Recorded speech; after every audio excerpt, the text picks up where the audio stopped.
You want me to boom? Boom! There we go. Who do you send your information to? I mean, just think about your business and who are you reaching out to?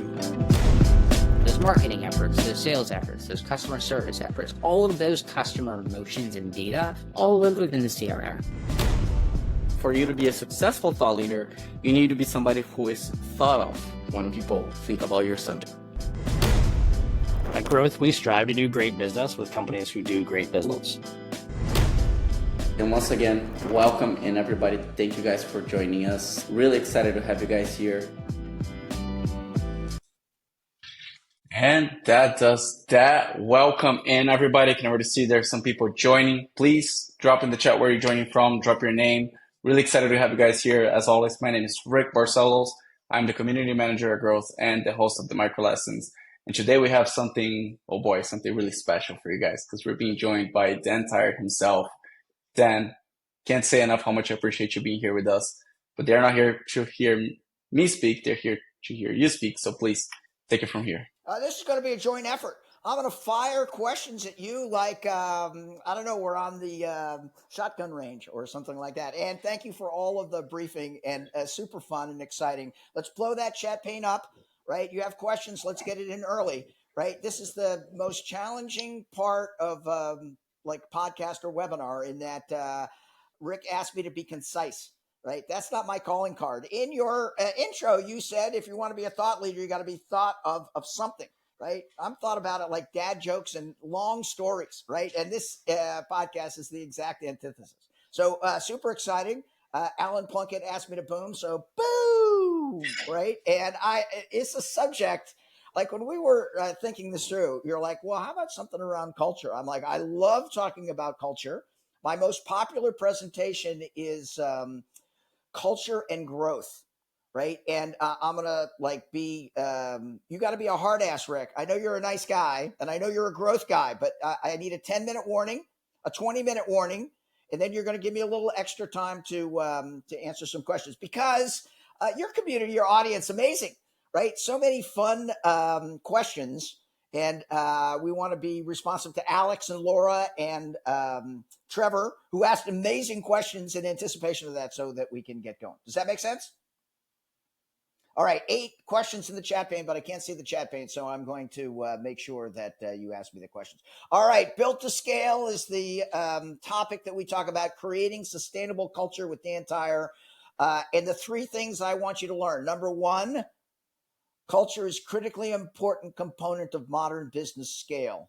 And we're going to talk about that for dive deep into that. Number 2, creating a quality culture takes attention, action, budget, and time. 3, a great sustainable culture is a competitive advantage to scale. And Rick has an example of that. So 3 ways to create a world-class culture, right? Number 1, is a little bit of a story about what is culture anyway, right? And put in the chat pane if you know what culture is, right? And there's this great story. If people know my background, I worked for 5 startups in the last 46 years. The last one, HubSpot. I was with HubSpot for 17 years. I was a damn good entrepreneur before HubSpot, but 17 years at HubSpot was amazing. Of the people I met, the things that I learned. And the most important part was I became a learn-it-all, which I stole from Brian Halligan. I'm like, everything changes so quickly, especially in the AI age, that we really have to be on our toes, understanding that what worked previously is not going to work moving forward. So this was actually the question that Alex, common misconceptions about culture. And some business executives you ask, they say culture is kind of squishy. It's very vague. And therefore they think it's unimportant and they would be wrong. And having worked for multiple companies with different cultures, and I advised dozens of companies, maybe even hundreds. And after Todd Hockenberry and I wrote the book Inbound Organization, Todd Hockenberry, if you haven't interviewed him, he's a great person to talk about Inbound. He's the best co-author in the history of books. I can tell you there's a huge difference that you can feel when you walk through the door. And HubSpot always had a great culture because it was intentional. And when you walked into, we had a room in 15 Davenport, which was the HubSpot building in Cambridge, that we used to call the Shark Tank. And it was incredible. You would walk into the Shark Tank. It was like walking into Penn Station or Grand Central Station in New York. It was happy. It was vibrant. It was upbeat. And you could tell it wasn't a normal work environment. And it was a sales floor. So people were talking on the phone all the time. People would say, are you like in a bus station? Are you like someplace where people are talking? Are you like in Grand Central Station? And amazing people. Adam Evrikos, Dave Donlin, Danny Hertzberg, who now works for Sequoia. Adam Evrikos, who had a great run at Toast. Morgan Jacobson, unbelievable at Clavio. John Sullivan, Jitu Matati, who was EVP at HubSpot. Pete Caputa started the partner program. Kate Horn, Adam Zach. They all contributed to this culture because it bubbled, right? And it was the epitome of a great culture. It was fun. It was happy. It was vibrant. And then the whole idea of what like led to that, we always like to have a good time. We always like to, in a sales culture, it's a little bit easier because it's very vocal. But a shout out again to Brian Halligan, the co-founder of HubSpot, the CEO at the time. The story is, and I think I have all the facts right, uncovering the importance of culture. He was at a CEO retreat with this guy, Colin Engel, who was the founder of iRobot. Colin asked Brian, what do you know about culture? And this is like 2009. He's like, nothing. And Colin said, I think culture is going to be very big over the next 20 years. And Brian's like, this is a smart guy. Maybe I should listen to him. Goes back and talks to Dharmesh Shah, the other co-founder of HubSpot, and says, Dharmesh, do you know anything about culture? And Dharmesh says, like, not really, but maybe I'll research it. The output of that is a 127-page slide share called the HubSpot Culture Code. And Rick, are you familiar with the HubSpot Culture Code? Not deeply, Okay. Dan. All right. So Google it and find it. We'll send it out through your community because it's amazing. Because it's Dharmesh, right? Dharmesh isn't going to just like look it up and do 3 sentences. He investigates it, and what he finds is what we're going to share here. Number one, right? Your culture is your operating system for your employees. Isn't that a great like phrase, right? You have all this stuff for your customers, right?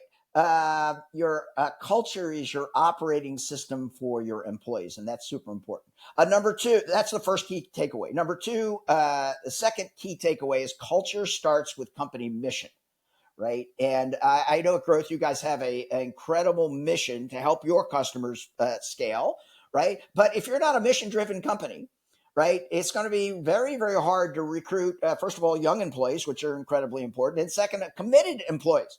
Right? At Tyre Angel, our mission is to build great leaders and great companies, right? And when we're trying to bring in new content people and people who can help, they're like, okay, that's amazing, right? But that's what we do. And that mission really helps define that culture. And your mission is the reason you're in business. It's very interesting. Mission only changes about once a decade. And I have a few examples. I was telling you in the briefing meeting, one of the Tyre Angel portfolio companies. Tyre Angel is my investment companies. We have about 30 portfolio companies.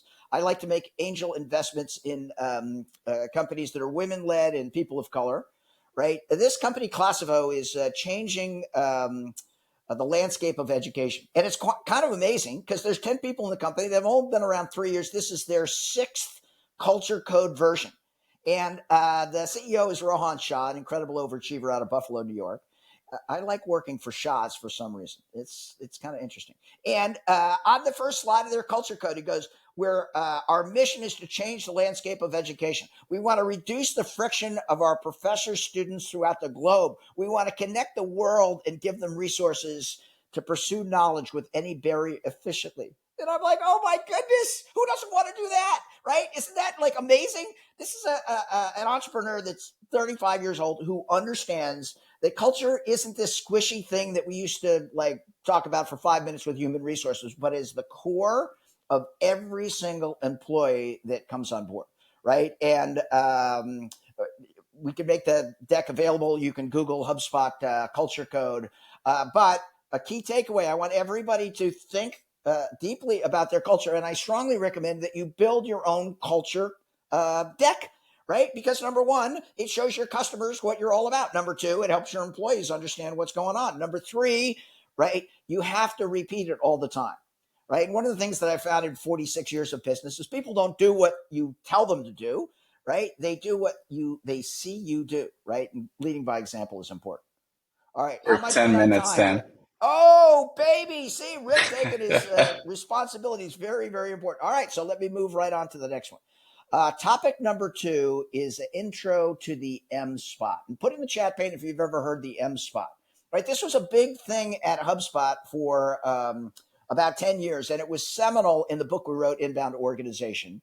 And I love the M spot, and I've done hundreds of M spots because they really help a tangible way of explaining your company culture to everyone. And it was invented by this lady, either invented or popularized, Allison Ellsworthy, right? And she is executive vice president of HubSpot, an amazing brain, and not somebody who just pontificates, but actually does something. And she's like, we need to have a way that everybody understands our mission, right? Who we serve, our plays, our targets, and our omissions, which are the acronym that leads to MSPOT, right? And takeaway 1, the MSPOT format is a great way to explain the foundation of your culture, right? So your mission, right, for HubSpot is to help millions of small businesses grow better, right? Which is a great phase because it's grow better as individuals, as teams, as leaders, as companies. Also includes profit, but it's not just like make more money.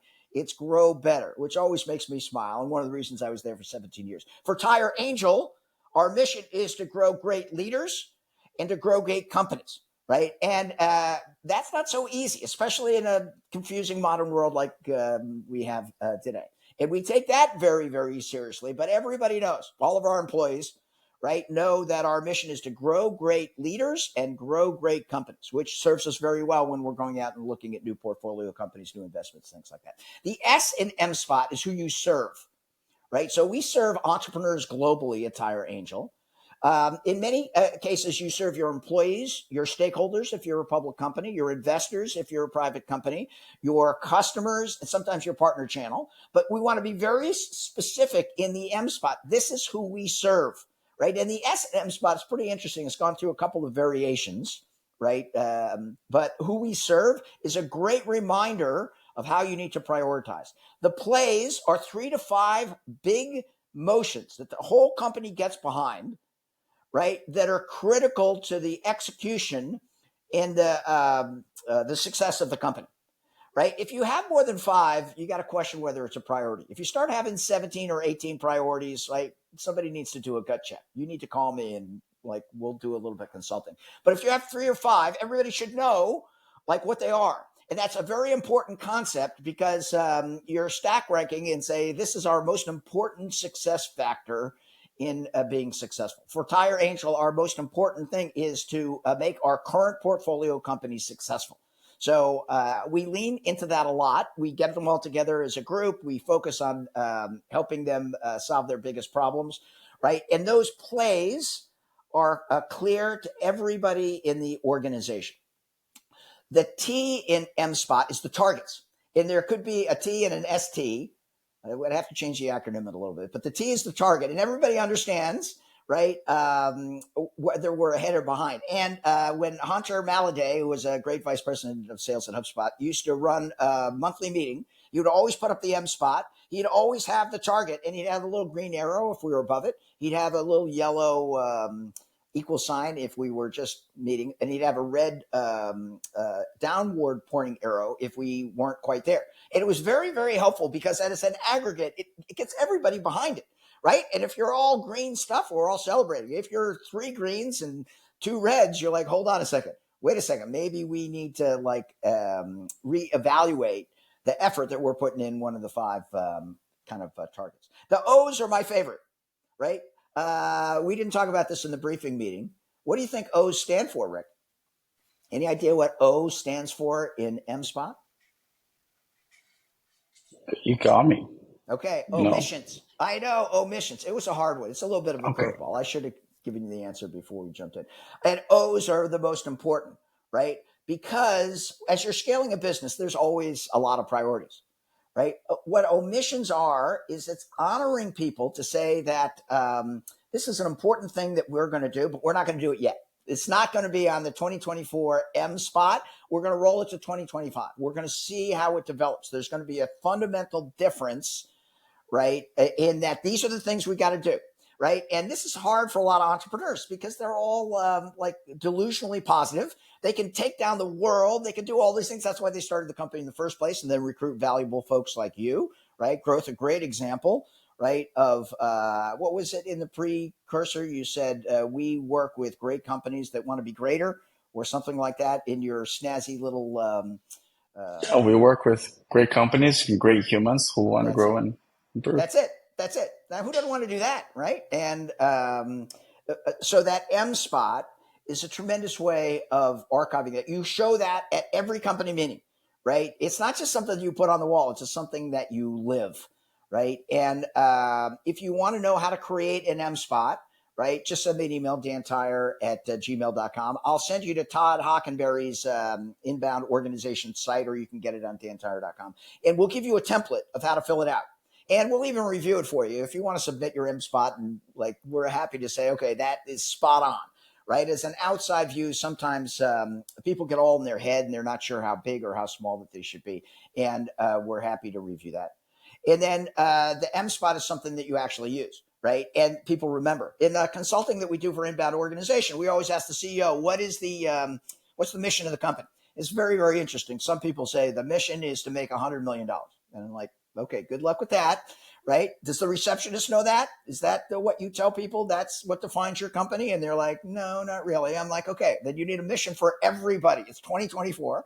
And then some like CEOs, they take a little card out of their wallet and they're like, here's our mission. And they read off like 3 paragraphs. So I'm like, no one's going to remember that. He's like, yes, they are. Everybody's going to remember that. I'm like, let's go check it out. And like, I get up from the table to go out and ask 3 people in the hallway, what's the mission of this company? Right. And we go 0 for 3 and go back and say, all right, let's get a little bit more concise, give them the M spot like definition, and then we're off and running. All right. So that is topic number 2. And I have 3 extra minutes, don't I? Boom. Okay. I'm learning on this concise thing. Yeah, let's go. All right. Quick hit number 3 quick hits for a world-class culture. And this is pretty funny because I learned this is HubSpot. HubSpot has only one culture, one policy, right? Does Growth have a policy manual of a lot of policies, Rick? We don't have a lot of policies, but we do have values that we work values based are different on. than policies. Policies, you used to have a policy manual way before you were born. Somebody in human resources gave you this dictionary-like book that you were supposed to read, which I never read because it's stupid, right? Right? I'm a college graduate. I don't need somebody to tell me what to do, right? That's command and control. That went out of fashion in the 1950s, right? I'm a modern manager. I don't need policies. But HubSpot had one policy that was amazing, and it was use good judgment. And what do you think of that of a policy? Do you like that policy, Rick? I love it.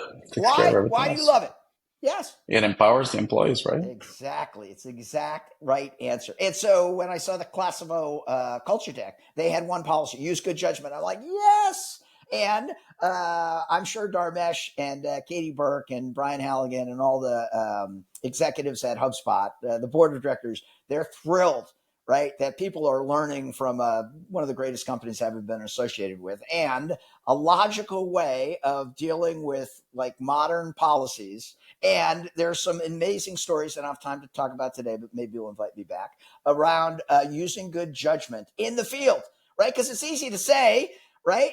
But when you're working with, I don't know, a couple of hundred, 20-somethings, they don't always use the best judgment, right? And I didn't know about this until my kids went through driving school. And in driving school, it's pretty funny here in Arizona, you have MBA driving, right? MBA driving school, I think it's called. And they put you, the adults have to go and watch this movie.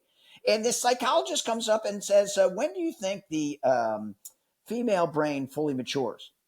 And I'm like, I don't know, 14? She's like, it's actually 25, right? Their risk assessment, their idea of executive functioning, the ability for them to make, they're literally not working with a full brain until they're 25 or 26 years old. What do you think it is for men? Because there's a huge scientific gender difference. When do you think a man's brain fully matures? All right, people in the chat pane are saying never. That's not true. Stop that. Come on, chat pane people, right? It's actually 30, right? 30. So in those type of environments, which a lot of startups are young adults, right, that are just learning how to scale businesses, right? They're literally working with half a brain, right? And that's just the way it is. And so using good judgment may make sense at the time. They're in a fast-paced business. There's all these things going on. So the ability for you to explain that, right? One of the great things that all of our portfolio companies have a wiki, right? Which is a public bulletin board internal to the organizations where people post information that is of interest. And on the wiki, when people used good judgment, we would acknowledge good judgment. When they used bad judgment, we'd ask them to post that there. It was a somewhat of an individual decision because some of it was kind of embarrassing. But, right, you really want to get that message across, right? You tell everybody, okay, this is the way I screwed up. I did have multiple like entries on the use good judgment wiki like subpage. Just saying, right? And so it's not just young people; it's everybody. But using good judgment is a great thing. Number two, and this is very important: the open book management. Right? When I started my founder of my second startup, my first founder and CEO startup, ALI Technologies. I wanted to teach everybody about entrepreneurship and business. And I wanted to take steps to ensure that everybody really knew what the business was all about. So it was like Patrick Curry, who was the CFO of ALI Technology, an amazing business person, would break down the income statement. And at the time, we had 50 people, and it was amazing. All 50 people thought when we got $1 from a customer that it all went into my pocket. They're like, no, Tyre's rich. He makes all this money. It's a multi-million-dollar business. He gets it all. And so then we had to explain about expenses. And then we had to explain about taxes. And then we had to explain about cost of goods sold. And then we had to explain about all of these general accepted accounting rules. And you'd have to explain it to people multiple times because the understanding of scaling a business, the income statement and the balance sheet is not something that's generally taught unless you're an accounting or a business person. And I thought it was my responsibility to make sure, first of all, we gave everybody in the company stock options in the company so they could benefit. We wanted them to use good judgment. We wanted them to know that they had a little piece in the game. And then that open book management, right? I'm hoping that everybody takes that lead. I think it's very, very important because we work with smart people, right? And if you don't tell them where you are at, right, they're going to expect the worst. If you do say this is what's going, even if it's a rough period, right, you could say, right, we're going great, but it's not always going to go great. Right? Sometimes there's going to be a little choppy seas, we sometimes call it. And sometimes it's going to be flat out hard. You're in the crunch pit. And sometimes it's going to be great. And the key to open book management is to train your employees about how to do that. If you have questions on that, let me know. Just over 20 minutes then. Boom! All right. So let's do this. Let's move to the great questions that were asked. First of all, this is going to be recorded. So Louise over in Latvia. I just told you I have a big following in Latvia, which is right next to Russia, if you guys don't know, in Eastern Europe. I originally thought it was in the Caribbean, but I was wrong, right? It's not a judgment call. It's a geography call, which obviously I didn't do particularly well in university. All right. But Trevor, right? Trevor had a great question. He says, what's the key to building a company culture when all employees are remote? And put in the chat pane if you like that question. I thought it was great. I was the first remote employee at HubSpot in 2007, and it was very, very hard. We didn't have Zoom. We didn't have Riverside, no smartphones. I know it's hard for people to understand what it was like before smartphones. No texting. We had to get on conference calls. There was Skype. And like for 10 years, I had to commute 2,600 miles every other week. Which my beautiful wife, Amy, wasn't thrilled about. But in 2012, we started a side project called Fruit Bat. All of my projects have an animal code name. I think it was either Beth Dunn or David Hunt. Maybe it was Adam Rubin. They all wanted to work remote. But up until 2012, the first 5 years at HubSpot, you had to be in Cambridge, right? Because the technology wasn't there. We weren't quite sure of whether it'd work. And so we started the building the program for remote employees. They'd still have to spend a little bit of time in Cambridge, but then they could work anywhere. The other data point is my buddy Ryan Malone, who runs a company called SmartBug. In 2008, it's a HubSpot professional services organization. And he said, I'm going to start a company that's all remote. I'm like, no, you're not. You can't do that. And he says, this is the way. He had the building blocks, some of which I'm going to give you right now. And he did. And the company is thriving now. And they're all remote. And he leaned into something that I thought was a disadvantage and made it to a disadvantage. All right. So I want to give a shout out to two people, Megan Williams, who is a human resource person. I didn't know she was a human resource person until I worked with her for several years. And I don't usually get along with human resource people, but I got along with Megan very, very good. She was responsible. Her job was responsible for promoting remote work, right? And the first, I got actually 11 tips. I was going to say 10, but I'm an overachiever. Number one, define the expectation for your version of remote. And that means define the role, the responsibilities, and performance metrics explicitly. That means you have to write it down. That means you have to explain what the work hours, the response time via different time zones, the communication guidelines, so there are clear expectations. And we talked a little bit about the culture code for remote would be very good. Number two, have the proper infrastructure to keep everyone in the loop. That's Slack or Teams or Zoom or project management software. Obviously, a strong CRM. Right, I'm a little partial to HubSpot, the customer success platform for scaling businesses. Number three, encourage regular check-ins, both one-on-one weekly, right, and team-wide. And the thing that I'm seeing a lot now is getting back to the office twice a year, right? I think it was 2010. I spoke in Las Vegas at Smart Bugalooza, right? And that is the whole company was remote except for 2 weeks a year. They brought them all to Vegas. Right. And they're like, OK, we want you to meet your other remote coworkers. We want you to have some fun. We want to show you how important they are. I'm like, Ryan, doesn't this cost a mint? He's like, it's worth every penny. Right. Because it shows exactly what you're talking about in the briefing meeting, the ability for you to really empower and invest in your company. Number four, tips for remote culture is transparency. You got to share company updates and goals very openly. Number five, you got to organize online activities to build camaraderie, right? Megan was amazing at this. Sometimes people come dressed as in Halloween costumes, sometimes pajamas, sometimes they bring their pets. And it was kind of goofy, but pretty fun. Number six, ensure everyone feels heard and valued. This is the hardest thing because work in 2024 is no longer activity-based.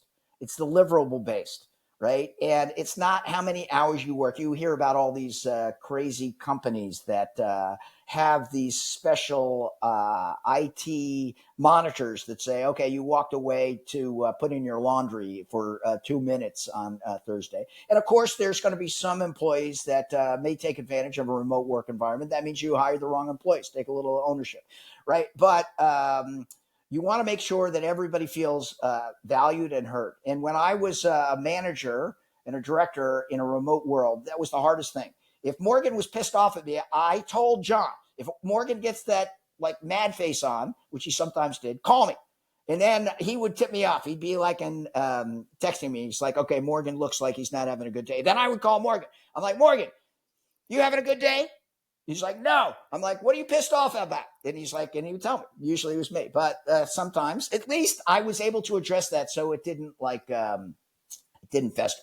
Number seven, lean into modern values of flexibility, right? I have two portfolio companies. Navati is a good one. Life Guides is another one, right? That really help people understand the best way to do it. Make sure that you're testing for regular feedback. That's the employee NPS or ENPS. Right? Make sure you're providing mental health support. Remember, when people are remote, sometimes they're the only person in that location. Then make yourself accessible via office hours, sit with the support team, sit at the front desk. And then my last thing is to set the right example. Boo! How did I do in conciseness there, Rick? Very good, Dan. We have just 1 minute, but we do have two questions. Do you have a hard stop, or do you think we can I got a hard stop, touch but on we'll those? do it quicker. 30 seconds on each one. Go! All right, here. We'll do the one from Luis, who's here with us. When starting a startup, what would be the most important things to start with regarding culture? make sure you're hiring the right employees. When you're hiring, Luis, you're not hiring a salesperson or a customer success person or a tech person. You're hiring employee number 3, right, or 4, right? And you want to make sure they have the common values. That's why you sit with them a lot. You make because building a great company takes 8 years, right? You're going to be in the trenches with these people for 8 years. So let's make sure that you're hiring the right people. What's the next one?